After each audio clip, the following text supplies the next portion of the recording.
লুকমান হাকিম দুইটা হাত উঠা বলে, রব্বুল আলামিন, আমার সন্তানকে আমি আল্লাহ আপনার উপর আমানত দিয়ে পাঠাইয়া দিলাম। ওগো মাবুদ, 3 দিনের পথ পাড়ি দিয়ে সওদাগরের বাড়িতে যাবে। আমার সন্তান যেমন সুস্থ অবস্থায় যাইতেছি, আপনি আবার তেমন সুস্থ অবস্থায় দুনিয়ার সমস্ত ফিতনা ফাসাদ আফত বিপদ বালা মুসিবত হইতে হেফাজত করে আমার বাড়িতে ফিরাইয়া দিও। আল্লাহ পাক রব্বুল আলামিনের দরবারে বাবা সন্তানের জন্য দোয়া করেছেন। আল্লাহ পাক রব্বুল আলামিন এই দোয়াটাকে কবুল করে ফেলছেন। জুরে কন্যা সুবহানাল্লাহ। লুকমান হাকিমের সন্তান এবার রওনা হয়ে গেছেন, হাঁটতেছেন। ঠিক দুপুর 12টা মরুভূমির পথ পাড়ি দিয়ে, মরুভূমির পথ পাড়ি দেওয়ার পরে মরুভূমির এক প্রান্তরে ওই যে বট বৃক্ষের কথা বাবা বলেছিলেন, বট বৃক্ষ দেখা যায়।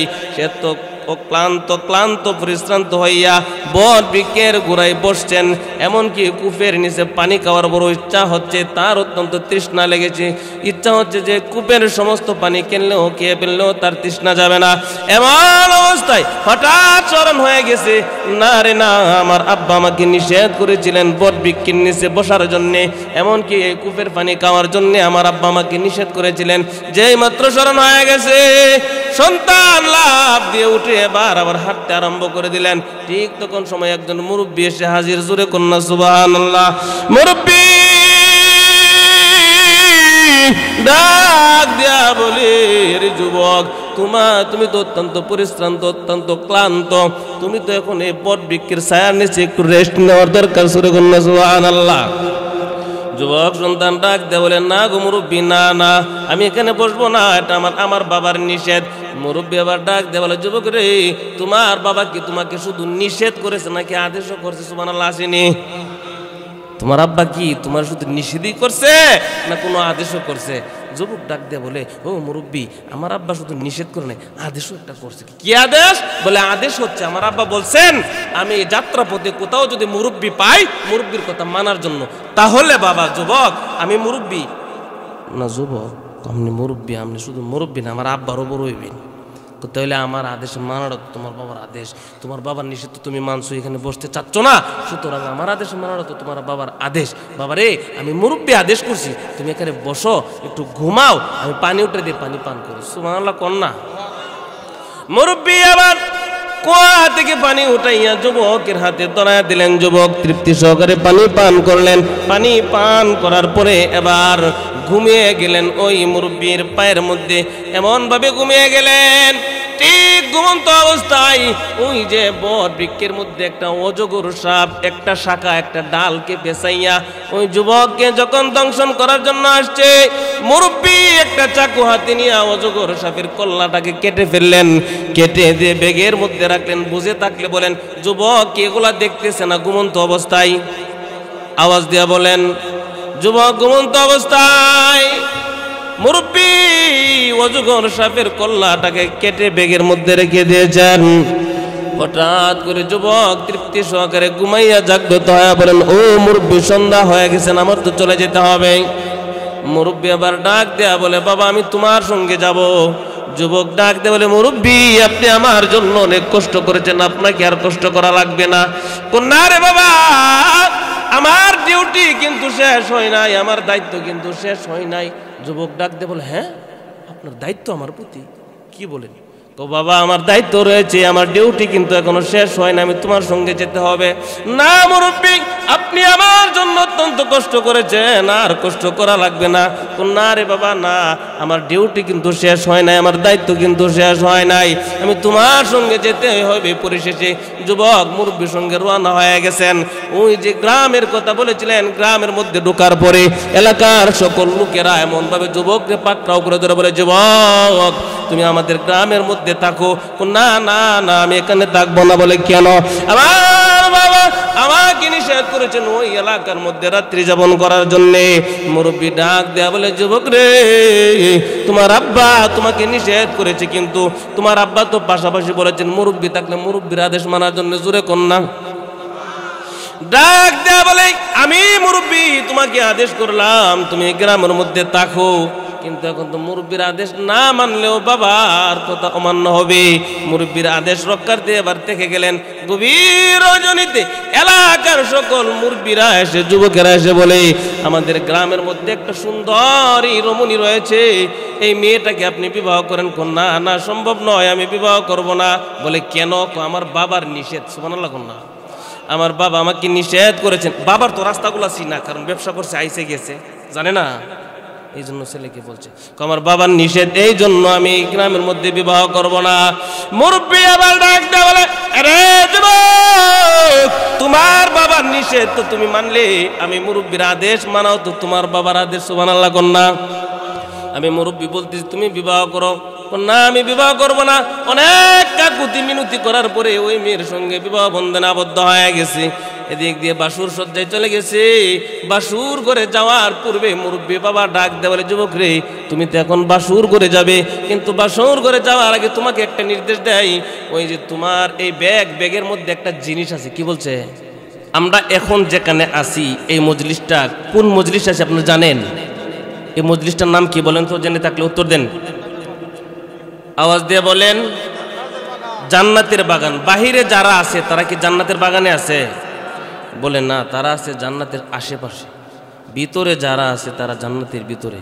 আল্লাহর হাবিব সাল্লাল্লাহু আলাইহি সাল্লাম বলেন যে সাহাবীরা, মাঝে মধ্যে দুনিয়ার জমিনে তোমরা জান্নাতে যাও। সাহাবায়ে কেরাম প্রশ্ন করলেন, ইয়া রাসূলুল্লাহ, দুনিয়াতে জান্নাত এটা আবার কোনটা? আল্লাহ নবী, বিশ্ব নবী রহমাতুল লিল আলামিন ডাক দেয়া বলেন, আরে সাহাবীরা,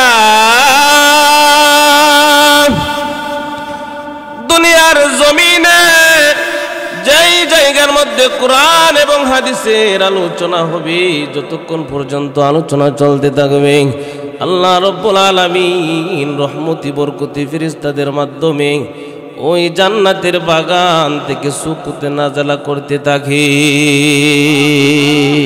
অর্থাৎ একজন ফেরেশতা আরেকজনের কাঁধে করে এমন ভাবে একজনের পর একজন এইভাবে আকাশ পর্যন্ত আল্লাহ রাব্বুল আলামিন এই মাহফিল থেকে, এই জান্নাতের বাগান থেকে সওয়াবের সাথে পৌঁছাইতে থাকে। আর একটা আওয়াজ দিয়ে বলেন সুবহানাল্লাহ। আমি আপনাদের সম্মুখে একখানা আয়াতে কারিমা তেলাওয়াত করেছি। তো আয়াতে কারিমা এখানে তেলাওয়াত করেছি। আয়াতের মধ্যে আল্লাহ তাআলা বলেন যে আল্লাহ রাব্বুল আলামিনের খেদমত করবে। এদিকে তাকান। আল্লাহ পাক রব্বুল আলামিনের ইবাদত তো করবাই, ইবাদতের পাশাপাশি আল্লাহ রব্বুল আলামিন উত্তম একটা খেদমতের ঘোষণা দিয়েছেন। সুবহানাল্লাহ। কোন? আল্লাহ বলেন, কে বলেন? আল্লাহ বলেন, ওয়াকাদা রাব্বুকা আল্লা তা'বুদু ইল্লা ইয়াহু ওয়া বিল ওয়ালিদাইনি ইহসানা। আল্লাহ রাব্বুল আলামিন বলেন, রে পৃথিবীর বান্দা বান্দি, আমি আল্লাহ রাব্বুল আলামিনের ইবাদত করবি, আমি আল্লাহ তাআলা ব্যতীত কারো কিন্তু কোনো ইবাদত করব না। পাশাপাশি আমি আল্লাহ তাআলা ঘোষণা করে দিলাম, ওয়া বিল ওয়ালিদাইনি ইহসানা, তোমাদের মাতা পিতার সঙ্গে তোমরা অত্যন্ত ভালো ব্যবহার করবে। জোরে কন্যা সুবহানাল্লাহ। ইম্মা ইয়াবলুগান্না ইনদাকাল কিবারা আহাদুহুমা আও কিলাহুমা, যদি তোমাদের মা বাবা একজন, মা অথবা বাবা অথবা মা বাবা দুইজন যদি বার্ধক্যতায় চলে যায়, সুতরাং তাদের সাথে কিন্তু কোনো খারাপ আচরণ করতে পারবে না, খারাপ ব্যবহার করতে পারবে না। জোরে কন্যা সুবহানাল্লাহ। নির্দেশ দিয়েছেন কে? আল্লাহ রাব্বুল আলামিন নির্দেশ দিয়েছেন, রে পৃথিবীর গোলাম, খবরদার খবরদার, তোমরা তোমাদের মাতা পিতার সঙ্গে খারাপ ব্যবহার করবে না। আমি আল্লাহ রাব্বুল আলামিনের ইবাদত ঘোষণা করবে। আল্লাহ রাব্বুল আলামিনের ইবাদতের সাথে আল্লাহ তাআলা কত বড় মর্যাদার একটা কাজের কথা উল্লেখ করেছেন। আল্লাহ রাব্বুল আলামিনের ইবাদতের আয়াতের শেষ অংশে আল্লাহ বলেন, পাশাপাশি তোমরা তোমাদের মাতা পিতার সঙ্গে অত্যন্ত ভালো ব্যবহার করবে। জোরে কন্যা সুবহানাল্লাহ। কেন রে বান্দা জানো? তোমার মায়ের সঙ্গে তুমি কেন ভালো ব্যবহার করবা তুমি জানো? কারণ তোমার মা জননী এই পুষ মাঘ মাস কনকনে শীতের রজনীতে তোমাকে এত সুন্দর করে যখন মা জননী ডান পাশ দিয়ে তোমাকে শোয়াইয়া দেয়, তুমি যখন প্রস্রাব পায়খানা করে তোমার মায়ের বিছানার ডান অংশটাকে তুমি নষ্ট করে দাও, তোমার মা জননী তোমার যেন ঠান্ডা লেগে অসুস্থ না হয়ে যাও, এই জন্য তোমাকে আবার বাম দিকে নিয়ে যাও। তোমার মায়ের বুকের মধ্যে যখন তুমি প্রস্রাব করে দাও, কোনোদিন কিন্তু তোমার মা তোমাকে বুক থেকে নামাই দেয় না। কেমন হয়? মা কি সন্তানকে কোনোদিন বুক থেকে ফালাই দেয় নাকি? এমনকি সকালবেলা ঘুম থেকে জাগ্রত হইয়া পৃথিবীর কোনো মানুষের কাছে, এমনকি আত্মীয় স্বজনের কাছে কোনোদিন কিন্তু কোনো নালিশ করে নাই। কোনো মা কোনোদিন সন্তানের নালিশ করে নাকি যে আমার সন্তানের জন্য আজকে ঘুমাইতে পারি নাই, আমার সন্তান প্রস্রাব পায়খানা করে নষ্ট করে দিয়েছে, এমন বলে নাকি? কোনোদিনও মা বলে না। নির্জনে নীরবে মা জননী তোমার এই কষ্টগুলাকে সহ্য করে, এমনকি মা জননী তোমাকে সকালবেলা আবার পাকড়াও করে, তোমাকে এত সুন্দর করে মহাব্বত করে, তোমাকে চুমু খায় আর মহাব্বত করে ভালোবাসা দেয়। এই পৃথিবীর মধ্যে একমাত্র নিঃস্বার্থ যদি ভালোবেসে থাকেন রে, সেই ভালোবাসাটা সৃষ্টিকুলের মধ্যে একমাত্র মা বাবা। রে বান্দা, তোমার মা জননী এত কষ্টর পর কষ্ট তোমাকে লালন পালন করে বড় করে, আবার কোনোদিন কিন্তু সন্তান মায়ের কাছে দুধ কিন্তু পান করার জন্য চায় না, বা আমাকে দুধ দাও, এমন কি হয় নাকি? এমন কোনোদিন কথা কন না কেন? এমন কোনোদিন হয় নাই। মা জননী চাহনির পূর্বে তোমাকে দুধ পান করায়, এমন একটা দুধ পান করায় মুফাসসিরিনে কেরাম লিখেন ওই মায়ের দুধটা এত গরম নয় যাতে করে বাচ্চার মুখের মধ্যে লেগে পড়ে যায়, আবার এত ঠান্ডাও নয় যাতে করে বাচ্চার ঠান্ডা খেয়ে আবার অসুস্থ হয়ে যায়, এমন নয়। আবার এত মিষ্টিও নয়, আবার এত ফাংশাও নয়, এমন একটা সুস্বাদু, এমন একটা গরম আল্লাহ তাআলা দিয়েছেন। পৃথিবীর কোনো পান করার জিনিস অথবা এমন কোনো জিনিস নাই যেটা মায়ের দুধের সাথে পৃথিবীর কোনো সৃষ্টিগুলোর মধ্যে খাবার জাতীয় কোনো জিনিসের মধ্যে অথবা পানাহার জাতীয় জিনিসের মধ্যে মিলতে পারে। মা জননী তোমাকে এই দুধ পান করাইতেছেন, এই দুধের দ্বারা তুমি দুইটা জিনিস পাইতেছো। মুফাসসিরিনে কেরাম লিখেন, এক নাম্বার হলো এই দুধের মধ্যে তুমি তৃষ্ণার স্বাদ পেতেছো। পান করার স্বাদ পাওয়া যায় না? তৃষ্ণার স্বাদ মিটতেছে, আবার তোমার খাবারের খিদাও মিটতেছে। এত সুন্দর করে মা জননী চাহনির পূর্বে তোমাকে লালন পালন করতেছে, দীর্ঘ 2 বছর এই দুধটা আপনাকে পান করায়। সুবহানাল্লাহ বলতেন না? এমনকি 2 বছর থেকে নিয়ে আপনাকে লালন পালন করতে করতে এমনকি শেষ পর্যন্ত মা জননী একের পর এক আপনাকে সযত্ন করে, অনেক কথা মা জননী আপনাকে বড় করে, এক পর্যায়ে বড় করার পরে কোনোদিন যদি আপনি মাকে ধিক্কার দিয়ে কথা বলেন, এটা কিন্তু বরদাস্ত করার মতো নয়। রে যুবক, তুমি তোমার 3 কথার সাথী তোমার বিবিকে পাইয়া তোমার মাকে তুমি যদি কষ্ট দাও, কঠিন মুসিবতের ময়দানে আল্লাহ রাব্বুল আলামিনের আদালতে তুমি কি জবাব দেবে? একটু চিন্তা করে, একটু বিবেচনা করো, নিজের হায়াতে জিন্দেগির সঙ্গে একটু হিসাবটা মিলাও। চিন্তা করেন মা বাবার হাতের দাম কত, মায়ের হাতের দাম কত, চিন্তা করেন, বুঝেন। এক সাহাবী রাদিয়াল্লাহু তাআলা আনহু কানায়ে কাবা তাওয়াফ করতেছেন। কি করতেছেন? আওয়াজ দিয়ে বলেন। কানায়ে কাবা তাওয়াফ করতেছে। তো তাওয়াফ করা অবস্থায় দেখা যায় ওই সাহাবীর গলার মধ্যে একটা গাঁটুরি বেঁধে, আমাদের তুবলিগে যারা যায় একটা গাঁটুরি থাকে না? ভাই আমার দিকে তাকান, লক্ষ্য করেন, অল্প সময় কথা বলবো। এই পিছনে ভলান্টিয়ার ভাই যারা আছেন পিছনে বিছানা বিছায় দেন, পিছনে জায়গা নাই। ভলান্টিয়ার ভাই যারা আছেন পিছনে এই যে পাটি আছে এগুলা বিছান। তো ওই সাহাবী রাদিয়াল্লাহু তাআলা আনহু গলার মধ্যে গাঁটুরি ঝুলাইয়া কানায়ে কাবা তাওয়াফ করতেছে। 1 দিন নয়, 2 দিন নয়, দীর্ঘ 7 দিন। জোরে কন্যা সুবহানাল্লাহ। আল্লাহর আমিন বিশ্বনবী রাহমাতুল লিল আলামিন ওই দৃশ্যটাকে দেখে সাহাবী রাদিয়াল্লাহু তাআলা আনহুকে ডাক দেন, আরে সাহাবী এদিকে আসো। সাহাবীকে ডাকায় নিয়ে বলেন, সাহাবী রে, আজকে 7 দিন যাবত তোমাকে দেখতেছি, তুমি গলার মধ্যে একটা গাঁটুরি ঝুলাইয়া কানায়ে কাবা তাওয়াফ করতেছো রে সাহাবী। জোরে কন্যা সুবহানাল্লাহ। আরে সাহাবী, তোমার গলার মধ্যে এটা কি রে সাহাবী? সাহাবী রাদিয়াল্লাহু তাআলা আনহু ডাক দিয়ে বলেন, নবী গো, আমার পরিবারের মধ্যে, আমার ফ্যামিলির মধ্যে একমাত্র আমার মা জননী আছে, আর কেউ নাই। আমার বিদ্যা মা জননী অত্যন্ত অসুস্থ, বাড়িতে আমার মাকে রেখে যদি আমি কানায়ে কাবা তাওয়াফ করি, আমার মাকে যত্ন করার খেদমত করার কোনো ব্যক্তি নাই। এই জন্য আমার অসুস্থ মাকে আমি গাটুরি বেঁধে গলার মধ্যে ঝুলাইয়া কানায়ে কাবা তওয়াফ করতেছি। জোরে কন্যা সুবহানাল্লাহ। ইয়া রাসূলুল্লাহ, ইয়া হাবিবাল্লাহ, ওগো নবীজি বলে দেন আমার এই বৃদ্ধা মা জননীকে যেন আমি দীর্ঘ 7 দিন যাবৎ গলার মধ্যে ঝুলাইয়া কানায়ে কাবা তওয়াফ করতেছি। নবী গো বলে দেন না, ছোটবেলা আমার মা আমাকে দুধ পান করাইছেন, এই দুধের ঋণ পরিশোধ হয়েছে কিনা?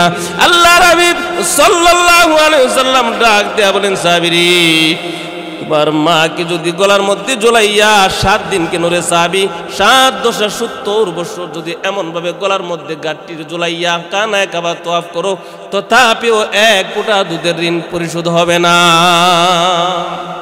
দুধের দাম কত? সুবহানাল্লাহ।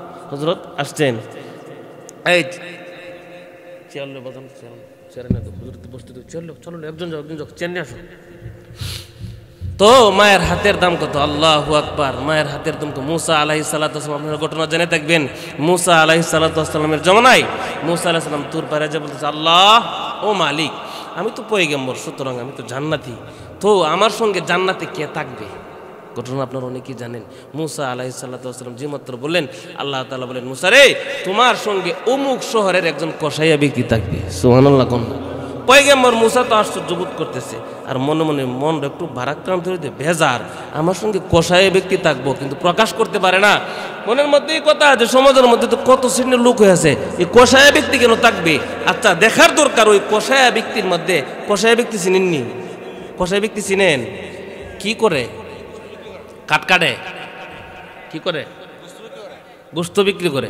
ওই কসাইয়া ব্যক্তির পরিচয় নেওয়া দরকার। তার মধ্যে কি এমন আমল আছে যে আমলের দরুন আল্লাহ রব্বুল আলামিন আমি জামানার পয়গম্বর মুসার সঙ্গে জান্নাতে দিবে? বলেন, আল্লাহ ওই ব্যক্তির সঙ্গে আমি একটু কথা বলতে চাই, তার সঙ্গে একটু দেখা করতে চাই। আল্লাহ রব্বুল আলামিন জানা দিয়েছে, মুসা রে অমুক শহরের মধ্যে কসাইয়া ব্যক্তি গোস্ত বিক্রি করে, তার সঙ্গে তুমি সাক্ষাৎ করতে পারবা। মুসা আলাইহিস সালাতু ওয়াস সালাম রওনা হয়ে গেছেন। ওই কসাইয়া ব্যক্তি দেখা যাচ্ছে যে গোস্ত বিক্রি করে, আর শাহাদত আঙ্গুল দিয়ে টেনে টেনে যে গোস্তটা চয়েসফুল হয় ওই গোস্তটাকে টান দিয়ে সামনে আনে, একটা ব্যাগ ভর্তি করতেছে। এই অবস্থা দেখে পয়গম্বর মুসা আস্তে আস্তে আস্তে আস্তে পর্যায়ক্রমে নিকটে যেতেছেন। জোরে কন্যা সুবহানাল্লাহ। পয়গম্বর মুসা আলাইহিস সালাতু ওয়াস সালাম ওই ব্যক্তির নিকট গিয়া বলেন, ও কসাই ব্যক্তি, আমি অনেক দূর দেশ থেকে এসেছি, আমি আজকে আপনার বাড়ির মেহমান হতে চাই, আমি একজন মুসাফির। ওই ব্যক্তি সঙ্গে সঙ্গে বলেন, অবশ্যই আপনি মুসাফির, আমার বাড়ির মেহমান হবেন। বিক্রি শেষ হয়ে গেল, সন্ধ্যা হয়ে গেছে, একসঙ্গে রওনা হয়ে গেছে, কসাই ব্যক্তির বাড়িতে চলে যাইতেছে।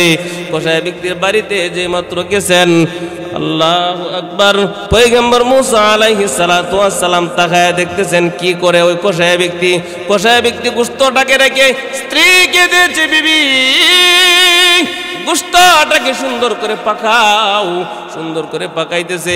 এবার ওই কসাই ব্যক্তি গোশত পাকানোর পরে গোশত পাকাইতেছে, এদিক দিয়ে কসাই ব্যক্তি তার বৃদ্ধা মাকে তো সুন্দর করে গোসল করাইয়া ভালো করে সুন্দর করে সযত্নে রেখে দিয়েছেন। এদিক দিয়ে বিবি পাক শাকের কাজ শেষ করে আসলেন, সুন্দর করে ভাত তরকারি নিয়ে সুন্দর করে কষায় ব্যক্তি ভাতটাকে ডলে ডলে সুন্দর করে ছোট ছোট লোকমা বানাইয়া তার মায়ের মুখের মধ্যে দিতেছে।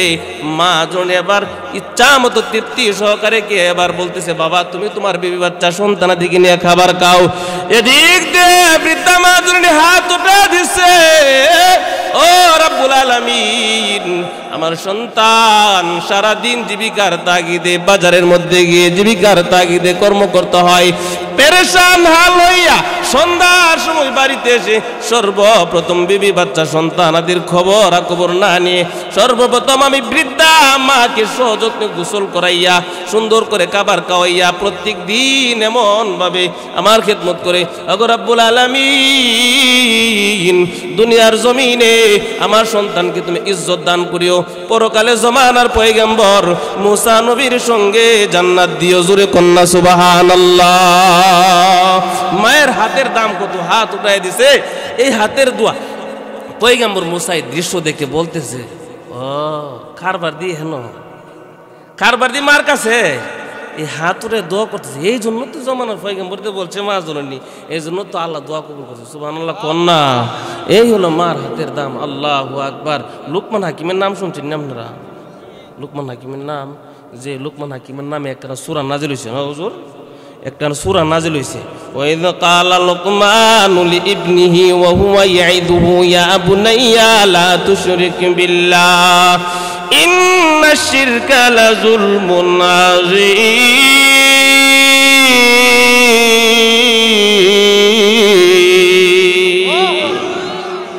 আল্লাহু আকবার। তো এই লুকমান হাকিম তার সন্তানকে বলতেছে, বাবা আমি তো অনেক দূর দেশে সৌদা করি, ব্যবসা করি। তো লুকমান হাকিম ব্যবসা করতো। আগেকার যুগে তো অনেক দূর হেঁটে যাইতে হতো, পায়ে হেঁটে যেতে হতো। এখনের মতো প্রাইভেট কার আসেননি, সুযোগ সুবিধা তো ব্যবস্থা ভালো আছিল না। তখনকার যুগে পায়ে হেঁটে অনেক দূর যাওয়া লাগছে, যেতে হতো। লুকমান হাকিম পার্টনারশিপে ব্যবসা করত। 3 দিনের পথ পাড়ি দিয়ে যাওয়া লাগে ওই পার্টনারশিপের বাড়ি। যার সাথে পার্টনার তার বাড়ি 3 দিনের পথ রাস্তা পাড়ি দেওয়া যাওয়া লাগে। এখন লুকমান হাকিমের ছেলেকে বলতেছে, বাবা রে আমি তো বার্ধক্যতে চলে গেছি, সুতরাং ওই সৌদাগরের কাছে আমি কিছু টাকা পাওনা আছে। এই কথাটা বুঝেন, যদি লক্ষ্য করে না শুনেন পরে কিচ্ছু বুঝতেন না, শুরু না বলতে শেষ বুঝতেন না। বলতেছে, বাবা ওই লোকের সাথে মরুভূমির পথ পাড়ি দিয়া যাবা, রাস্তার মধ্যে কোনো কিছু থাকবে না। দেখুন নিষেধ, এটা নিষেধ। এরপরে বাবা তুমি হাঁটতে হাঁটতে একটা গ্রাম পড়বে, সন্ধ্যা হয়ে যাবে, এলাকার মানুষ তোমাকে বলবে ওই এলাকায় থাকার জন্য, থেকে ওই এলাকার একটা সুন্দরী মেয়ে আছে, মেয়েটাকে বিবাহ করার জন্য বলবে। তুমি কিন্তু বাবা বিয়ে করবে না, আদেশ না নিষেধ।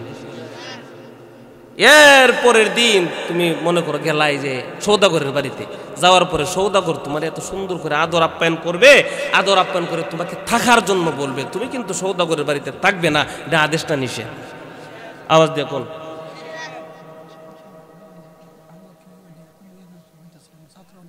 বাবুল রে বলো, মা বলো, শোনো মা বললো হাদিতে হাসিমের নাম বললে বাবুল দিয়ে দেবো। আর হাদিস আপনি নিয়ে আসো, হাদিস আপনি নিয়ে আসো, বয়ান করতাম না। শোনেন, কথা শেষ করে দেবো ইনশাল্লাহ অল্প সময়। তো বলতেছে, বাবা তুমি ওই সৌদাগরের বাড়িতে কিন্তু থাকবা না, আদেশ না নিষেধ? নিষেধ কয়টা হইল? 3টা। রাস্তার মধ্যে যদি কোনো মুরব্বি পাও আদেশ কিন্তু মানবা, এটা আদেশ না নিষেধ? মুরব্বি কোনো কিছু বললে কথাটা শুনবা, মানবা, আদেশ না নিষেধ? আদেশ কয়টা নিষেধ কয়টা বলেন? ওয়াজ না ক্লাস করুন, ক্লাস করে যাবো কতক্ষণ। আদেশ না নিষেধ 3টা কি? আদেশ কয়টা? একটা খেয়াল রাখবেন, শেষ পর্যন্ত কাজে লাগবে কথাগুলো। এখন ভাঙ্গা এইবার এই কথাগুলা বইলা দিয়ে দিছে, বাবা তুমি যাও। আমরা বাবার অনেক সময় রওনা দেন না, ছাত্র জমানা পড়তে গেলে বসুন্ধরা, ঢাকা বসুন্ধরা পড়ার সময় বাবা যাইবা যে রাস্তার পাশে কিন্তু হাত দিবা না, রাস্তার মধ্যে কিছু খাইবা না, চকলেট খাওয়াই নেগা না, চকলেট খাইবা না, ঝালমুড়ি খাইবা না, এদিক সেদিক থাকাইবা না। এই কথাগুলা কার? আমরা রাব্বা আমরা বইলা দিছে, আম্মাও বইলা দিছে। তো মা বাবারা তো এটা তবিয়ত বলবি। তো লোকমান হাকিম বলে দিয়ে সন্তান রওনা হয়ে গেছে। সন্তান কিন্তু চলে যাইতেছে, এদিক দিয়ে লোকমান হাকিম হাত উঠাই দিছে। সুবহানাল্লাহ আসেনি? লোকমান হাকিম 2টা হাত উঠা বলে, রব্বুল আলামিন আমার সন্তানকে আমি আল্লাহ আপনার উপর আমানত দিয়ে পাঠাইয়া দিলাম। ওগো মাবুদ 3 দিনের পথ পাড়ি দিয়ে সৌদাগরের বাড়িতে যাবে। আমার সন্তান যেমন সুস্থ অবস্থায় যাইতেছি, আপনি আবার তেমন সুস্থ অবস্থায় দুনিয়ার সমস্ত ফিতনা ফাসাদ আফত বিপদ বালা মুসিবত হইতে হেফাজত করে আমার বাড়িতে ফিরাইয়া দিও। আল্লাহ পাক রব্বুল আলামিনের দরবারে বাবা সন্তানের জন্য দোয়া করেছেন। আল্লাহ পাক রব্বুল আলামিন এই দোয়াটাকে কবুল করে ফেলছেন। জুরে কন্যা সুবহানাল্লাহ। লোকমান হাকিমের সন্তান এবার রওনা হয়ে গেছেন, হাঁটতেছেন। ঠিক দুপুর 12টা মরুভূমির পথ পাড়ি দিয়ে, মরুভূমির পথ পাড়ি দেওয়ার পরে মরুভূমির এক প্রান্তরে ওই যে বট বৃক্ষের কথা বাবা বলেছিলেন, বট বৃক্ষ দেখা যায়। সে তো ও ক্লান্ত ক্লান্ত পরিশ্রান্ত হইয়া বট বৃক্ষের গোড়ায় বসছেন। এমনকি কূপের নিচে পানি খাওয়ার বড় ইচ্ছা হচ্ছে, তার অত্যন্ত তৃষ্ণা লেগেছে। ইচ্ছা হচ্ছে যে কূপের সমস্ত পানি কিনলেও খেয়ে ফেললেও তার তৃষ্ণা যাবে না। এমন অবস্থায় হঠাৎ স্মরণ হয়ে গেছে, না রে না, আমার আব্বা আমাকে নিষেধ করেছিলেন বট বৃক্ষের নিচে বসার জন্যে, এমনকি এই কূপের পানি খাওয়ার জন্যে আমার আব্বা আমাকে নিষেধ করেছিলেন। যেই মাত্র স্মরণ হয়ে গেছে, সন্তান লাফ দিয়ে উঠে এবার আবার হাঁটতে আরম্ভ করে দিলেন। ঠিক তখন সময় একজন মুরব্বী এসে হাজির। জোরে কন্যা সুবহানাল্লাহ। মুরব্বী ডাক দিয়া বলে, রে যুবক, তুমি তো অত্যন্ত পরিশ্রান্ত, অত্যন্ত ক্লান্ত, তুমি তো এখন এই বট বৃক্ষের ছায়ার নিচে একটু রেস্ট নেওয়ার দরকার। জোরে কন্যা সুবহানাল্লাহ। যুবক সন্তান ডাক দেয়া বলে, না গো মুরব্বী, না না, আমি এখানে বসবো না, এটা আমার বাবার নিষেধ। মুরব্বী আবার ডাক দেয়া বলে, যুবক রে, তোমার বাবা কি তোমাকে শুধু নিষেধ করেছে নাকি আদেশও করছে? সুবহানাল্লাহ আসেনি?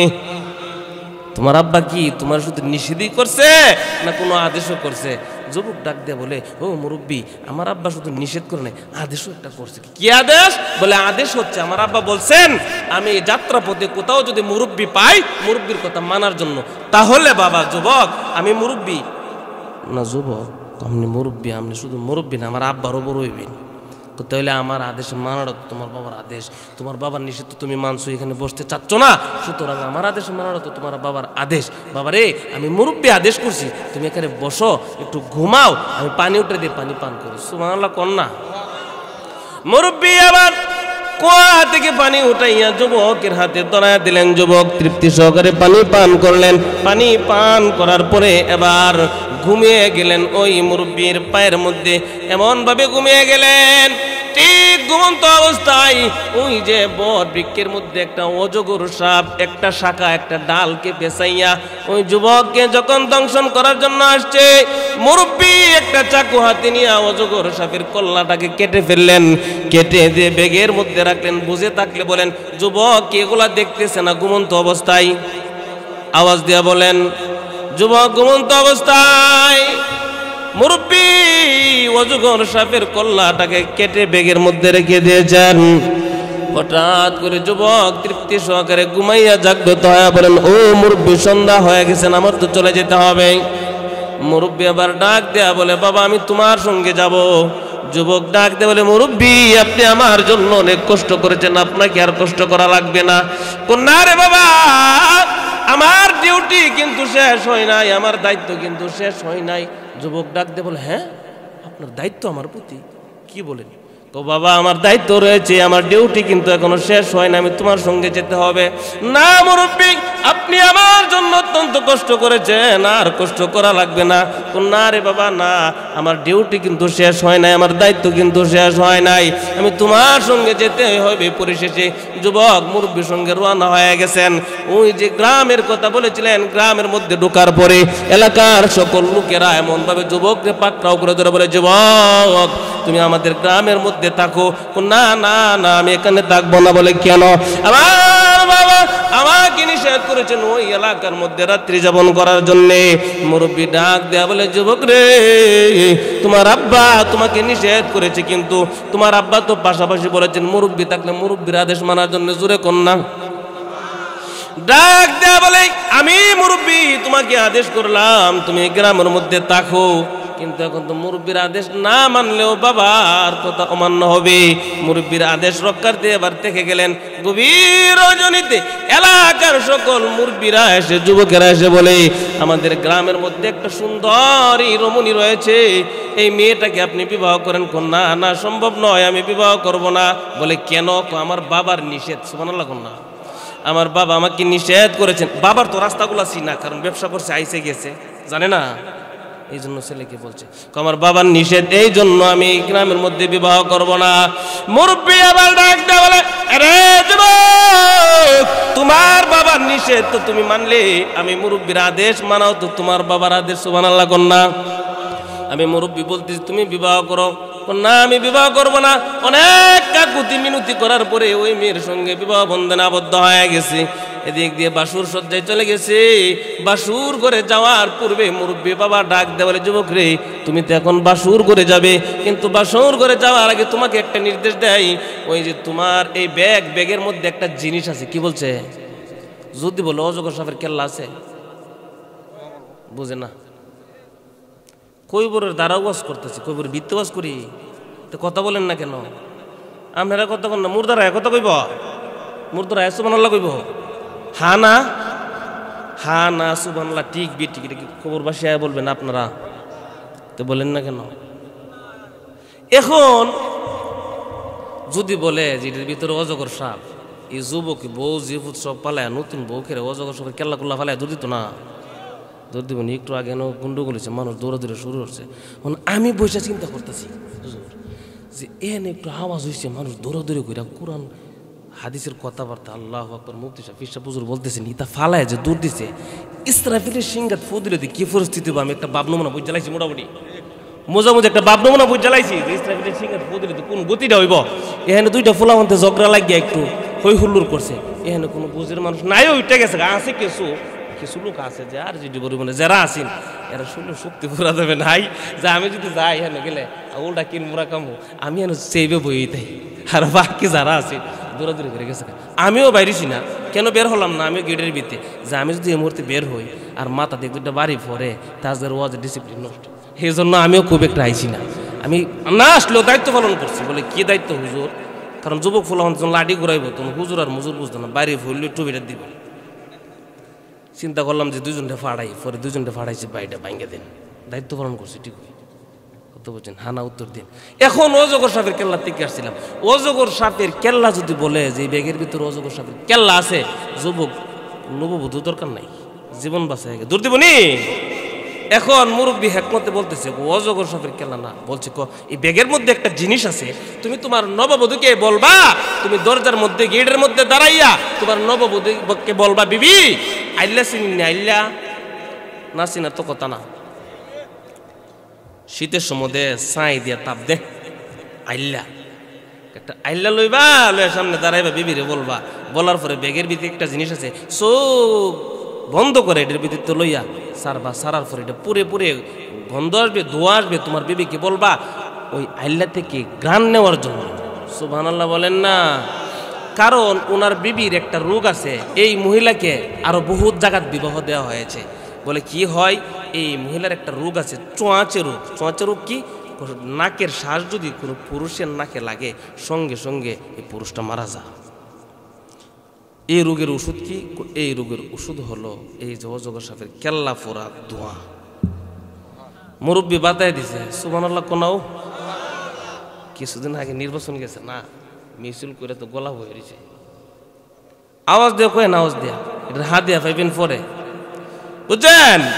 এখন বলতেছেন যেভাবে বলছে, বলার পরে সুন্দর করে নিয়ে হাজির হয়েছে।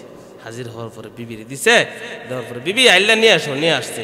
আসার পরে আবার এটার মধ্যে সারছে, সারার পরে পুরে ধোঁয়া আসতেছে, বিবি ঘ্রাণ নিছে, নেওয়ার পরে মুরব্বী এগুলো বাতাই দিছে। কে বাতাই দিতেছে? মুরব্বী। এবার সুন্দর করে তারা বাসুর সজ্জায় গিয়ে বাসুর ঘরের কাজ শেষ করে পবিত্রতা অর্জন করে দুইজনে বললে বৈশা বৈশা জিকির পড়তেছে, লা ইলাহা লা ইলাহা ইল্লাল্লাহ, লা ইলাহা লা ইলাহা ইল্লাল্লাহু মুহাম্মাদুর রাসূলুল্লাহ সাল্লাল্লাহু আলাইহি ওয়াসাল্লাম। এদিক দিয়ে এলাকার মসজিদের মুসল্লিয়ানে কেরাম, এমন কি যুবক ভাইরা ফজরের নামাজ জামাতে শহীদ আদায় করে ওই যে মসজিদের কাটিয়া নিয়ে যাইতেছে ওই যে বাসুর ঘরে। বলে কেন যাইতেছে? এই জন্য যাইতেছে, ইতিপূর্বে আরো বেশ কয়েকটা জায়গার মধ্যে বেশ কয়েকটা ছেলের সাথে ওই মেয়েকে বিবাহ দেওয়া হয়েছিল। প্রত্যেকটা স্বামীকে ফজরের পরে বাসুর ঘর থেকে মৃত অবস্থায় বের করা লাগে। ওই দিন নিয়ম মোতাবেক যুবক ছেলেরা এই যে মসজিদের কাটিয়া নিয়ে বাসুর সজ্জায় চলে যাইতেছে, কিন্তু বাসুর সুর করে যাওয়ার সঙ্গে সঙ্গে তারা শব্দ হয় লা ইলাহা ইল্লাল্লাহর জিকির। সকলে আশ্চর্য হয়ে গেছেন, কি ব্যাপার কি ব্যাপার কি ব্যাপার? ওই ঘরের মধ্যে তো কান্নার শব্দ আসার কথা। ইতিপূর্বে কয়েকবার ওই ঘরের ভিতরে মেয়েটার কান্নার শব্দ পায়, আজকে দেখা যাচ্ছে জিকিরের শব্দ আসছে। জোরে কন্যা সুবহানাল্লাহ। এই এলাকার সকল লোকের আশ্চর্য বোধ করতেছে, আশ্চর্য হইতেছে, কি ব্যাপারে কি ব্যাপারে, কি করে সম্ভব? দৌড়াদৌড়ি, সকলে মিল্লা পেরেশান হাল হয়ে গেছে, কি ব্যাপার কি ব্যাপার। এক পর্যায়ে দরজার মধ্যে নখ করা হয়েছে, দরজা উন্মোচন করা হলো। টাকা দেখে নতুন স্বামী স্ত্রী দুইজনে মিলে নামাজ পড়ে তারা তাসবিহ তাহলিল পড়তেছে, জিকির পড়তেছে। জোরে কন্যা সুবহানাল্লাহ। এবার মুরব্বি ডাক দেয়া বলেন, যুবক আমি তোমার সঙ্গে যাব। বুঝে থাকলে বলেন, সৌদাগরের বাড়িতে গেছেন, আরো বাকি আছে, আরো বাকি রয়েছে। যুবক ছেলে এবার রওনা হয়ে গেছে। ডাক দেয়া বলে, মুরব্বী আপনার কষ্ট করা লাগবে না। মুরব্বী ডাক দেয়া বলে, রে যুবক আমার ডিউটি এখনো শেষ হয় নাই, আমার দায়িত্ব এখনো শেষ হয় নাই, আমি তোমার সঙ্গে আরো যেতে হবে। না গো মুরব্বী, আপনি আমার জন্য অনেক কষ্ট করেছেন, অনেক কষ্ট করেছেন, নিঃস্বার্থে আপনি আমার জন্য অনেক কষ্ট করেছেন। বাবারে নিঃস্বার্থ নয়, আমার তোমার উপর দায়িত্ব রয়েছে, দায়িত্ব। জীবন বড় বোঝা যায়, 3 দিনের জন্য মুরব্বী এর তলে চাকরি পাইছে, এমন বোঝা যায় না। মুরব্বী রওনা হয়েছে, আমিও যাবো যুবকের তোমার সঙ্গে যাবো সৌদাগরের বাড়িতে। অনেক রিকোয়েস্টের পরে আবার বলতেছেন, আচ্ছা যেহেতু আপনি যাইতে চান তো চলেন। বুঝে থাকলে বলেন, লোক কয়জন? 3 জন থেকে। বিবির তো আর নিত না, বিবি তো বিবির বাপের বাড়িতে আছে না, বিবি তো বিবির বাপের বাড়িতে। বুঝতেছেন না? এক বেটা বলে, ঈদের আগের দিন কই গো মানে স্যার মা জি কালকা তুই দিন পারিবারিক অবস্থা বেশি একটা ভালো নাই, বছর ঈদটা গুল্লাতে উঠবো, তুমি যাই আগো তোমার বাপের ভাই আইলো। ঠিক আছে, 2 ছেলের ডাকে বললো, বাবা রে পরিস্থিতি ভালো নাই, ঈদটা এবার বেশ সুন্দর হইব, বাবা তোরা তো নানি বেজেস গা বানে স্যার মার ফুতেতে কো আব্বা আমি যাবো নানি বাড়ি, আম্মা যাবো আমার বাপের বাড়ি, তুমি কই যাবা? বেক করলা আমার যাইবার জায়গা আছে না, কই আমি আমার শ্বশুর বাড়ি যাবো গা না। তখন বুঝতেছেন না আপনারা মহিলা এই বিবি আছে কই? বাপের ভাই নাও বুঝতেছে ভালো।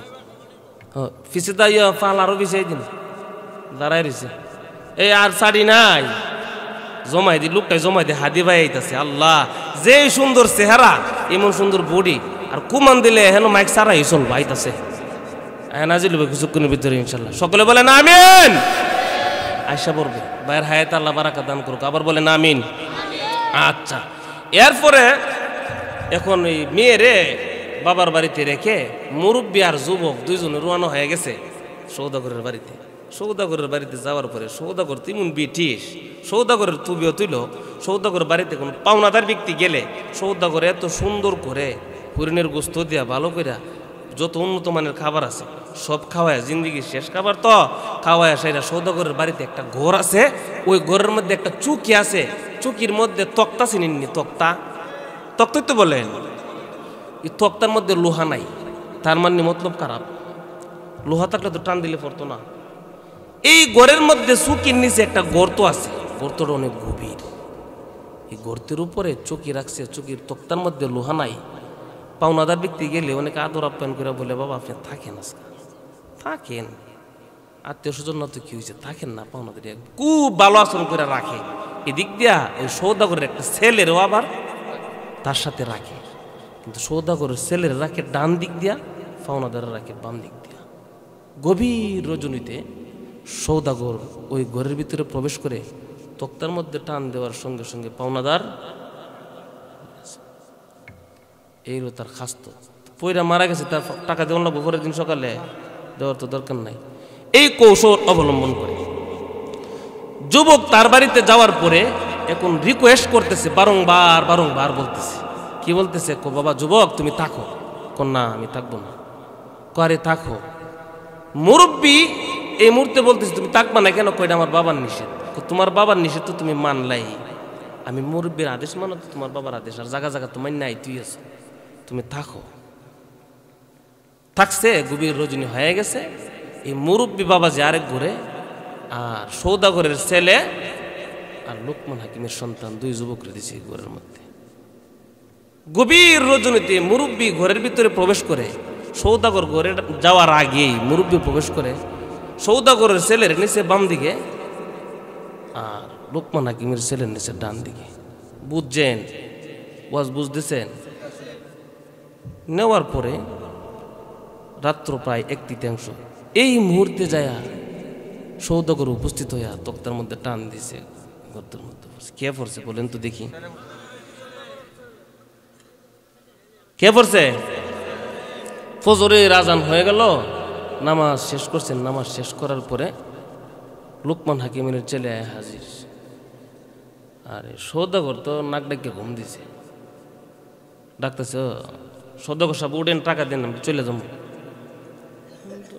সৌদাগর ঘুম থেকে জাগ্রত হয়ে আশ্চর্য হয়ে গেছে, কি ব্যাপার, তো কুফের মধ্যে টাকার কথা হয়ে গেল, তো আমার ফুট কই, আমার ফুট কই রে, তুই দিয়ে এখন আমার দ্বারা ঠিক আছে, আমার ফুট কই, আপনার ফুট কই আমি কি জানি, আমি তো করতে পারতাম না, আমি ঘুমাইছিলাম। তুই কোন সাইডে ঘুমাইছিলি? ঘুমাইছিলাম বাম সাইডে, ঘুম তো ওইটা দিয়ে ডাইন সাইডে।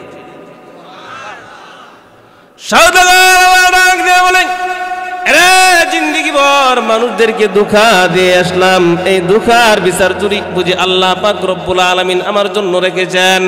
রে তওবা করলাম, আজ থেকে কোনোদিন মানুষদেরকে আর ধোঁকা দেব না। জোরে কন্যা সুবহানাল্লাহ।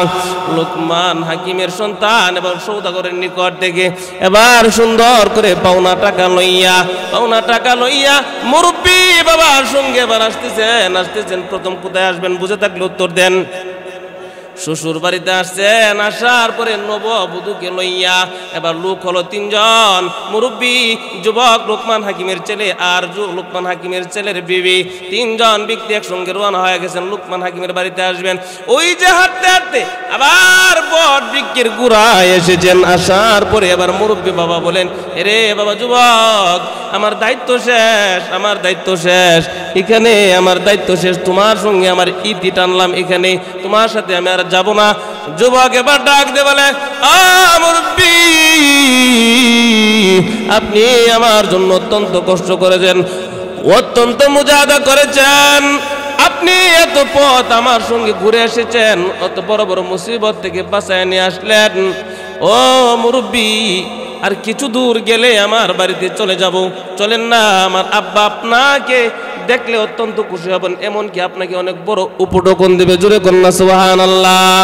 মুরব্বী আবার ডাক দেয়া বলে, যুবক রে, না আমি যাব না, আমার দায়িত্ব এই পর্যন্ত, যাই না। এক পর্যায়ে লোকমান হাকিমের সন্তান যুবক মুরব্বী বাবাকে পাকড়াও করে ধরে মুরব্বী হাওয়া হয়ে গেছে। জোরে কন্যা সুবহানাল্লাহ। হঠাৎ করে লোকমান হাকিমের সন্তান তাকায় দেখে উঁচু একটা টিলার উপরে দাঁড়ায় মুরব্বী হাসতেছে। সুবহানাল্লাহ। চিনি ডাক দে বলে, মুরব্বী, যুবক ডাক দে বলে, মুরব্বী গো, আপনি আমার সঙ্গে যাওয়া লাগবে না, আপনি আমাকে শুধু বলে দেন, আপনি কি দুনিয়ার কোনো মানুষ নাকি জিন্নাত? মুরব্বী বাবা ডাক দেয়া বলে, এরে যুবক, আমি দুনিয়ার কোনো মানুষও নয়, কোনো জিন্নাতও নয়, কোনো ফেরেশতাও নয়।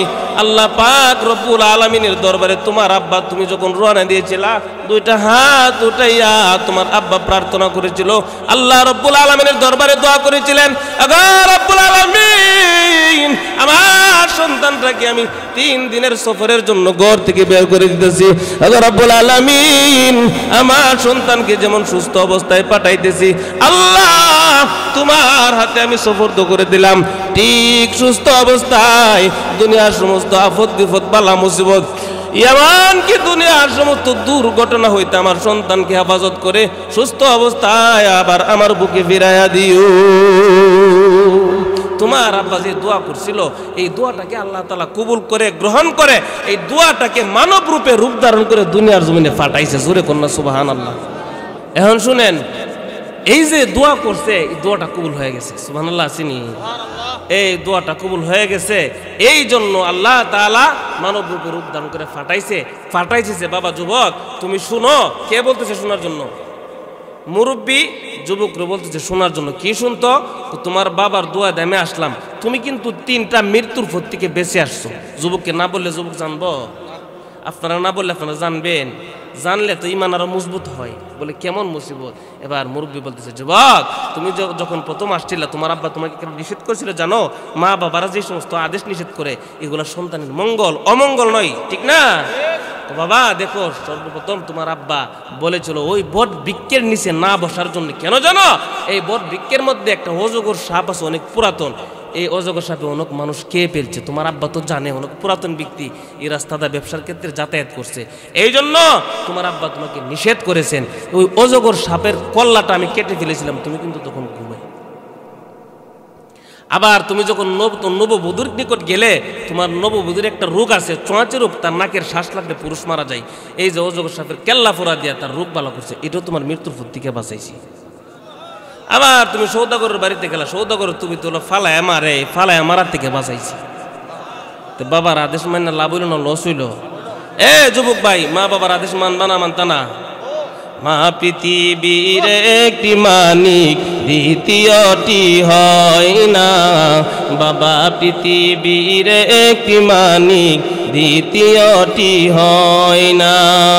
মায়ের আদর ভালোবাসা, মায়ের আদর ভালোবাসা কারো সাথে মিলে না।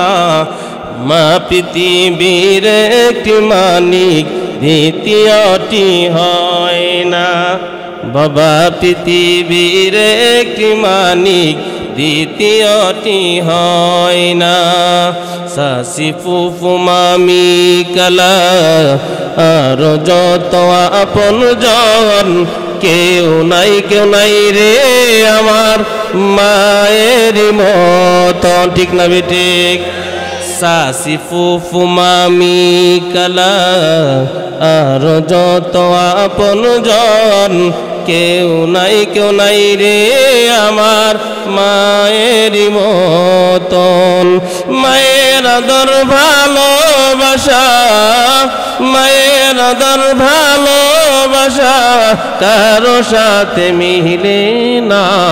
মা পৃথিবীর একটি মানিক, দ্বিতীয়টি হয় না। বাবা পৃথিবীর একটি মানিক, দ্বিতীয়টি হয় না। শাশা ফুফা মামু কালা আর যত আপন জন, কেউ নাই রে আমার বাবারি মতন। ঠিক না বেঠিক? যত দেখো আপন জন, আছে শত প্রিয়জন। যত দেখো আপন জন, আছে শত প্রিয়জন। কেউ নাই রে আমার মা বাবারি মতন। ঠিক না বেঠিক? আল্লাহ পাক রব্বুল আলামিন আমাদের প্রত্যেককেই এই কথাগুলোর উপর আমল করার তৌফিক দান করুন। সকলে বলেন আমিন। হুজুর, যুবকরা কয়েকজন কোশ্চেন 2-3টা আয়াত পড়তাম। আল্লাহু আকবার ওয়ালিল্লাহিল হামদু। বিসমিল্লাহির রাহমানির রাহিম।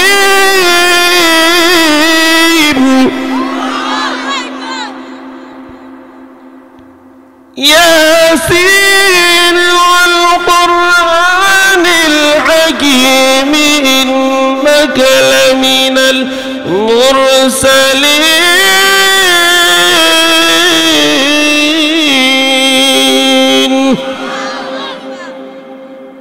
আলা সিরাতিম মুস্তাকিম।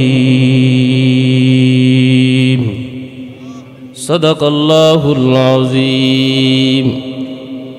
নামাজ পড়বেন ইনশাআল্লাহ। যুবক ভাইদের আবদার রাখলাম, অন্যদিন বেশি বললাম। এলাকার ওই মসজিদে তো পড়তে পারি, খাইল লাগে ভাই। 2 ঘন্টা বয়ান করে আয়াতে টানতেছি, ভিতর কাঁপতেছে। দুর্বল মানুষ তো, হুজুরে চিল্লান দিলে মাইক সারাই চলবো। হুজুরের একটা ড্যানার মাইন নামি হয়েছি।